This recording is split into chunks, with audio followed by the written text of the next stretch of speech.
పైన మనం ఇప్పుడు నిన్న జరిగినటువంటి ఇదే సుందర విజ్ఞాన కేంద్రంగా నవ తెలంగాణకు సంబంధించినటువంటి పత్రికకు సంబంధించినటువంటి ఒక యానివర్సరీ సమావేశంలో ఈ రాష్ట్రానికి ముఖ్యమంత్రిగా ఉన్నటువంటి రేవంత్ రెడ్డి గారు చేసినటువంటి వ్యాఖ్యలు ఏవైతే ఉన్నాయో డిజిటల్ మీడియా జర్నలిస్టుల పైన జరుగుతున్నటువంటి వ్యాఖ్యల పట్ల మనందరం కూడా ఇక్కడ సమావేశమైనాం.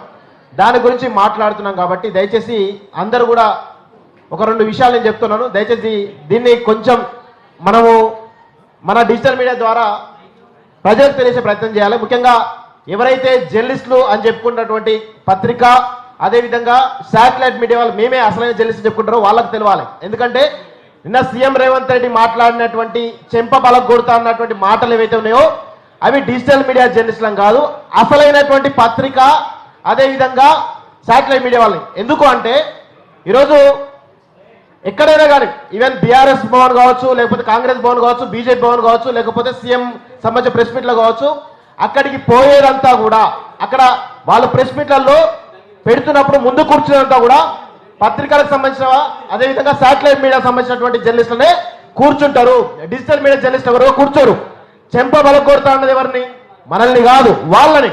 ఈరోజు వాళ్ళు పత్రికా సంబంధించినటువంటి కానీ శాటిలైట్ మీడియా వాళ్ళు కానీ ఈరోజు మనల్ని అన్నారు అనుకొని నవ్వుతా ఉన్నారు వాళ్ళు. కానీ వాళ్ళని చెంపలు వాళ్ళు కొడతా అని చెప్పేసి సీఎం రేవంత్ రెడ్డి మాట్లాడిన విషయం ఎవరు కూడా గుర్తించట్లేదు. ఇది చాలా వ్యాలిడ్ పాయింట్. ఇది దాంతో పాటు ఇంకొకరిని కూడా అవమానించిండు. ఇక్కడ ఎవరిని? కమ్యూనిస్టులు అవమానించిండు.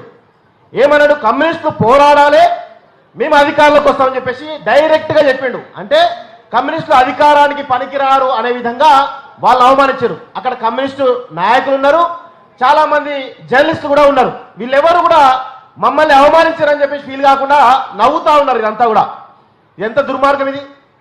మనల్ని ఈరోజు సోషల్ మీడియా జర్నలిస్టులు అదేవిధంగా డిజిటల్ మీడియా జర్నలిస్టులు అని చెప్పేసి మాట్లాడుతూ ఉన్నాడు సీఎం రేవంత్ రెడ్డి గారు. సో దాని తర్వాత మాట్లాడాడు, వీటి తర్వాత మన గురించి సపరేట్గా మాట్లాడాడు. సో నేనేమంటూ ఉన్నాను, ఒకటే మాట చెప్తున్నాను. సోషల్ మీడియా జర్నలిస్టులా డిజిటల్ మీడియా జర్నలిస్టులా ఈరోజు వీళ్ళను గుర్తించకపోవడం ఎవరి చేతకంతరం? పాలకుల చేతకంతరమే కదా. ఈరోజు సీఎంగా ఉండి సరే కేసీఆర్ గతంలో కేసీఆర్ సీఎంగా ఉన్నాడు గుర్తించలే అనుకుందాం. ఇప్పుడు నువ్వు సీఎంగా ఉండవు కదా. ఈరోజు గతంలో కేటీఆర్ ఏమన్నాడు? ప్రభుత్వం మారిన తర్వాత మాకు ఒక 30 యూట్యూబ్ ఛానల్ ఉంటే మళ్ళీ అధికారం వచ్చిందని చెప్పేసి ఓడిపోయిన ప్రభుత్వంలో ఉన్నటువంటి ఓడిపోయినటువంటి కేటీఆర్ మాట్లాడిండు. అదే 30 ఛానళ్ళు ఏవైతే ఉన్నాయో వాటి ద్వారా అధికారంలోకి వచ్చినటువంటి రేవంత్ రెడ్డి మాత్రం దీన్ని గుర్తించలేకపోయాడు.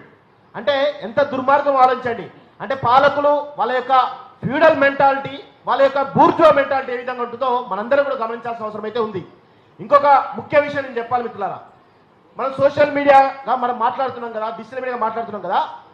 ఈరోజు ఒక్కొక్క పార్టీకి ఒక్కొక్క రకమైనటువంటి సోషల్ మీడియాలో హ్యాండిల్స్ ఉంటాయి. వాటిల్లో ఎంత రోతగా ఎంత గలీజ్గా ఈరోజు వాళ్ళు ప్రచారం చేస్తారో ఒక 2 పేపర్ క్లిప్లు మీకు చూపించే ప్రయత్నం చేస్తా. ఒకసారి దయచేసి చూడండి ఒకసారి. ఇది ఒక సోషల్ మీడియాలో ట్విట్టర్లో కానీ ఫేస్బుక్లో కానీ ఇంకా ఇన్స్టాగ్రామ్లో కానీ ఇది వైరల్ అవుతా ఉంది. ఏమన్నారు ఇక్కడ? అర్ధరాత్రి సీఎం చక్కర్లు. దీన్ని బేస్ చేసుకొని కౌశిక్ రెడ్డి ప్రెస్ మీట్ పెడతాడు. ఇది అందరికీ తెలిసిన విషయమే, నేను లోతులోకి పోను. ఇంకొకటి ఇదేది బీఆర్ఎస్ పార్టీ సంబంధించినటువంటి సోషల్ మీడియా హ్యాండిల్. ఇంకొక వీళ్ళకి అపోనెంట్గా కాంగ్రెస్ పార్టీ సంబంధించినటువంటి సోషల్ మీడియా హ్యాండిల్ చేస్తారు. చూడండి ఒకసారి చూడండి. సోమాజిగూడ ప్రెస్ క్లబ్కి రకుల్ ప్రీత్ సింగ్ అని చెప్పేసి గతంలో కేటీఆర్ సోమాజిగూడ ప్రెస్ క్లబ్ పోతే ఆ పక్కన సీట్ ఖాళీగా ఉంటే ఆ ఖాళీ సీట్లలో రకుల్ ప్రీత్ సింగ్ ఫోటో పెట్టి సోమాజిగూడ ప్రెస్ క్లబ్ వచ్చని చెప్పేసి ఈరోజు ఈ విధంగా ఏ పార్టీకి సంబంధించినటువంటి వాళ్ళు ఆ పార్టీ అదర్ పార్టీ సంబంధించినటువంటి వాళ్ళను ఇంత గలీజ్గా విమర్శిస్తూ ఉంటారు.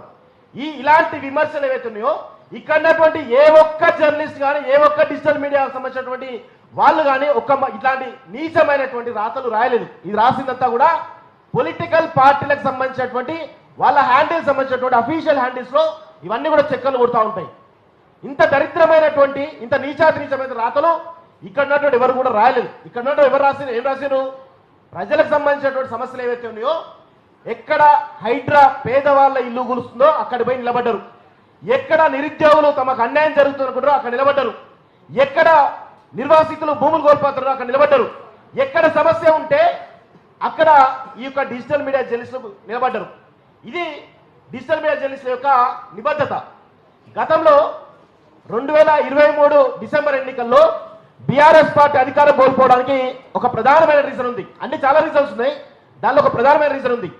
అదేంటంటే ఒక నిరుద్యోగి ప్రవళిక అనేటువంటి ఒక అమ్మాయి సూసైడ్ చేసుకుంది మన పక్కనే, మన దగ్గరలోనే. 10 గంటలకు అశోక్ నగర్లో ఉన్నటువంటి విద్యార్థులందరూ కూడా రోడ్ల మీదకి వచ్చారు. అప్పుడు మా రాము, మా నగేష్, మా నవీను కెమెరామెన్లు, అంటే నాకు సంబంధించి చెప్తున్నాను, పొద్దున 4 గంటల వరకు ఇలా రాము లాంటి వాళ్ళు, రగన లాంటి వాళ్ళు, అనిల్ లాంటి వాళ్ళు చాలా మంది కూడా పొద్దున 10 గంటల నుంచి 4 గంటల వరకు రిపోర్టింగ్ చేసి మళ్ళీ లేట్ అయితే బాగుంటుందని చెప్పేసి అప్పటికప్పుడు ఆఫీస్కి వచ్చేసి గంట సేపట్లో దాన్ని ఎడిట్ చేసి లైవ్ పెట్టి, రోజంతా లైవ్ పెట్టి నడిపించారు. మిడ్ నైట్ పోవాల్సిన అవసరం ఏంది? మిడ్ నైట్ రిపోర్టింగ్ చేయాల్సిన అవసరం ఏంది? అది నిరుద్యోగులకు సంబంధించినటువంటి ఒక ఆడపిల్ల, మన బిడ్డ, మన చెల్లె చనిపోయింది. ఆ కారణం ఏ కారణం చనిపోయింది చెప్పేసి మనం చేసినాం. ఆ రోజు బీఆర్ఎస్ ప్రభుత్వం పడిపోవడానికి ప్రవళిక ఆత్మహత్య కూడా ఒక కారణం. ఆ కారణానికి అలాంటి అనేకమైన సంఘటనల ద్వారా సోషల్ మీడియాలో, డిజిటల్ మీడియాలో మనలాంటి వాళ్ళందరం కూడా ఏకమై ఈ గతంలో ఉన్నటువంటి కేసీఆర్ గతిస్తే అసలు ప్రజల్లో ఎక్కడ కూడా కనీసం కాంగ్రెస్ ప్రభుత్వం మీద ఒక్కటంటే ఒక పాజిటివ్ కారణం లేదు. కానీ 3 నెలలలో బీఆర్ఎస్, బీజేపీ ఒక్కటని చెప్పి ఒక ప్రోపగండా గట్టిగా జరిగింది. కాబట్టి ఆల్టర్నేట్ గా మనందరం చేసినటువంటి వర్క్ వల్ల అదే మనం కనుక రాజకీయ నాయకులుగా, ఎమ్మెల్యేలుగా, ఎంపీగా పోటీ ఉంటే మనం కూడా గెలిచే వాళ్ళేమో ఆ యొక్క వేవ్లో.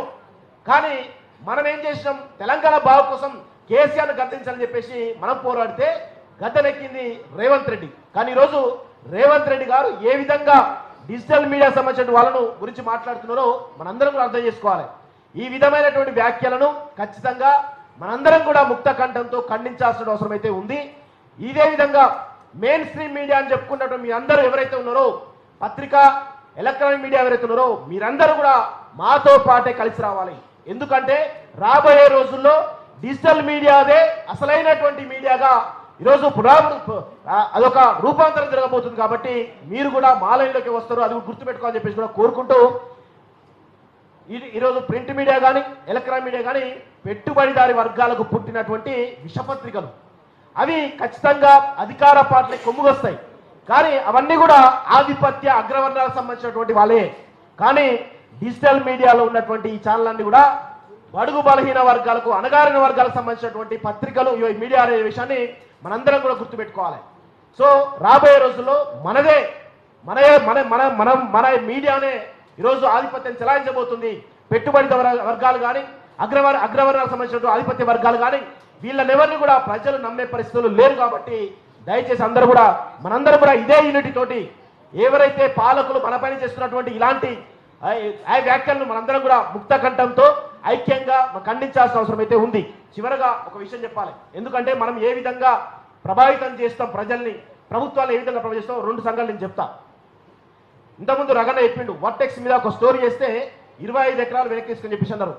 గతంలో మనకు ఈ తెలంగాణ రాష్ట్రం వచ్చిన తర్వాత అసలు కార్పొరేట్ విద్య ఉండొద్దు, కార్పొరేట్ వైద్యం ఉండొద్దు అని చెప్పేసి మనం బలంగా అనుకున్నాం. ఈరోజు ఆ కార్పొరేట్ విద్య ఈరోజు పెచ్చిమిరిపోతూ ఉంటే శ్రీ చైతన్య, నారాయణ లాంటి కాలేజీలలో ఏ విధమైనటువంటి పరిస్థితుల్లో కళ్ళకు కట్టినట్టు ఈ మీడియా చూపించింది. శాటిలైట్ మీడియా ఏ ఒక్క మీడియా కూడా చూపించలేదు. కళ్ళకు కట్టినట్టు అక్కడ జరుగుతున్నటువంటి ప్రతిదాన్ని చూపిస్తే ఈరోజు కొన్ని మార్పులు జరుగుతూ ఉన్నాయి.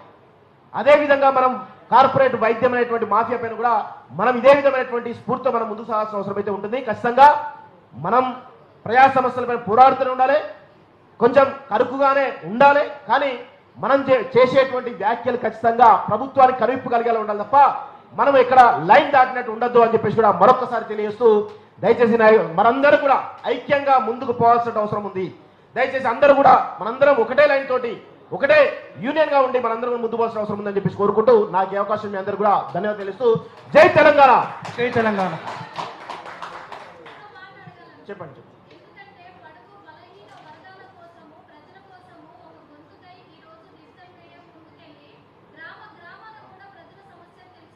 అవును,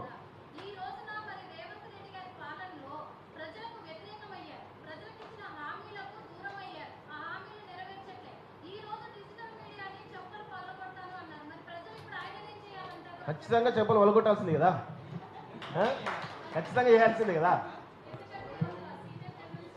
థ్యాంక్ యూ. 100%. ఇప్పుడు విషయం ఏంటంటే చాలా ఇప్పుడు ఆయన ఓన్లీ చెంపలు వాళ్ళకు కొడతా అని చెప్పేసి మనం అన్నారు కదా. మరి ఇప్పుడు వాళ్ళ ఇప్పుడు నేను చూపించిన కొన్ని మీడియాలు ఇవి కొన్ని పేపర్ కంపెనీస్ ఉన్నాయి కదా, మరి ఇటు బీఆర్ఎస్ వాళ్ళని ఇటు కాంగ్రెస్ వాళ్ళని అటు బీజేపీలు అందరినీ ఎన్ని చెంపలంటే అన్ని చెంపలు మనం అందరం వాయించాలి, బరాబర్ వాయించాల్సిందే. ఎందుకంటే వాళ్ళే కదా ప్రచారం చేసింది. మనం ఎవరం కూడా ఇలాంటి దుష్ప్రచారం మనం ఎవరు కూడా చేయలేదు, ఎవరు కూడా వ్యక్తిగతమైనటువంటి విమర్శలు ఎవరు కూడా చేయలేదు. చేసింది అదర్ పార్టీ సంబంధించిన సోషల్ మీడియా హ్యాండ్స్, వీళ్ళు సంబంధించిన సోషల్ మీడియా హ్యాండ్స్ చేసినాయి.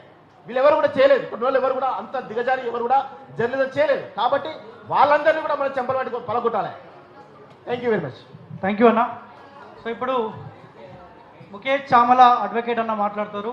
సో ప్రతిసారి ఎవరిపైన కేసు అయితే ఎవరైనా ఇబ్బందులు పెడతా ఉంటే సో ప్రతిసారి అన్న నాగేష్ కాల్ చేస్తూ ఉంటారు, వాళ్ళకి అడ్వకేట్ ఎవరైనా ఉన్నారా లేకపోతే నా నెంబర్ ఇవ్వండి వాళ్ళతో నేను మాట్లాడే ప్రయత్నిస్తా, వాళ్ళకి అండగా ఉంటా అంటాడు.